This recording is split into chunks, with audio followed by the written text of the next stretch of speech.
Revelations surrounding controversial businessman Vusimusi Cat Matlala have sent shockwaves through South Africa, uncovering allegations that go far beyond the country's familiar corruption scandals. What initially appeared to be another case of questionable business dealings has now evolved into a deeply troubling story involving national security risks, elite privilege, and the attempted manipulation of one of Africa's busiest airports. According to investigative reports, Matlala allegedly sought to establish a luxury private airport terminal at OR Tambo International Airport, designed specifically for VIP and VVIP passengers. The proposal, if approved, would have allowed select individuals to bypass standard airport procedures, including immigration checks, customs controls, and security screening. Such a move has raised alarm bells across the country, with critics warning that it could have created a dangerous loophole in South Africa's border security system. Before we go further, please kindly subscribe and comment your opinion.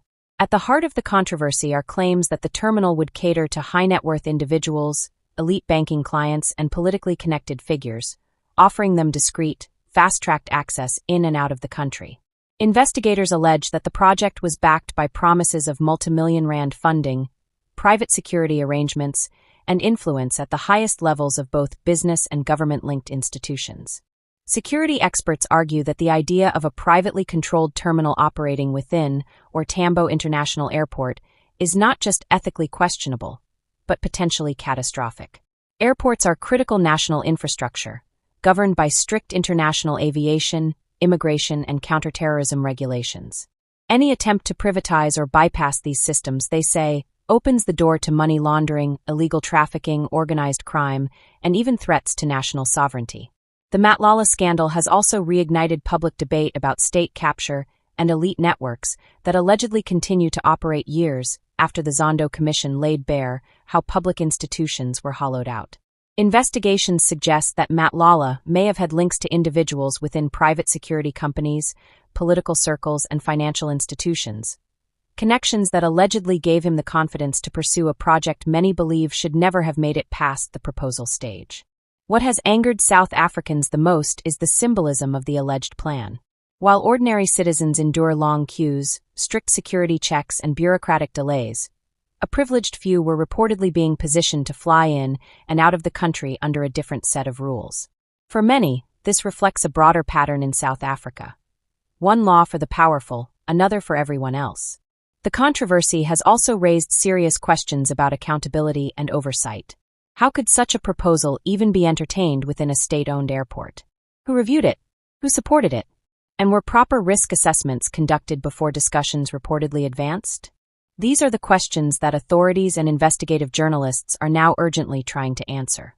Civil society organizations and opposition parties have called for a full, transparent investigation into the matter, insisting that anyone found to have facilitated or enabled the alleged scheme must face consequences. Some have gone further, arguing that this case should be treated as a national security investigation, not merely a corruption probe. Meanwhile, Matlala himself has become a lightning rod for public outrage. Known in some circles as Cat, his name has increasingly been linked to allegations of corruption, influence peddling, and abuse of power. While he has not been convicted of wrongdoing in relation to the airport terminal allegations, the growing body of investigative reporting has placed him under intense public scrutiny. This scandal comes at a time when South Africans are demanding stronger action against corruption and meaningful reform within state institutions. With elections, economic pressure, and rising public frustration, cases like this are seen as a test of whether the country has truly turned a corner, or whether powerful figures can still bend the system to serve their own interests. As investigations continue, one thing is clear. This story is about more than one businessman. It is about how power, money, and influence can challenge public systems, threaten national security, and erode trust in democratic institutions. The outcome of this case may set an important precedent for how South Africa confronts elite corruption going forward. What punishment, if any, should be imposed if these allegations are proven? Should private interests ever be allowed such access to public infrastructure? And how do we ensure that airports, borders, and national assets remain protected from capture?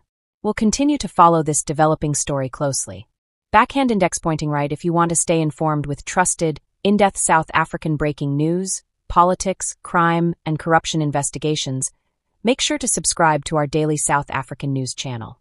Like, share, and comment with your views. Your voice matters in holding power to account.